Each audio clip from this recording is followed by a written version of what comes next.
استغلت الفنانة المغربية التي تقيم بالهند نوري فتحي فرصة استقبالها من طرف رئيس الاتحاد الدولي لكرة القدم جياني إنفانتينو يوم أمس السبت عقب نهاية مباراة المغرب وكرواتيا من أجل تقديم هدية خاصة لها علاقة بالمغرب.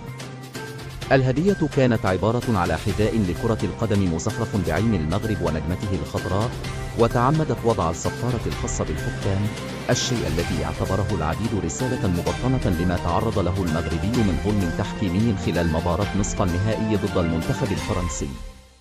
فحسب الصورة التي نشرها المسؤول الكروي، فقد قدمت له نورا حذاء رياضيا بألوان العلم المغربي، إلا أنها تعمدت وضع صفارة معه في إشارة إلى الأخطاء التحكيمية التي أثرت على نتيجة المغرب ضد المنتخب الفرنسي. فهل تعتقد أن هذا هو مغزى الهدية؟ اترك لنا ماذا تعني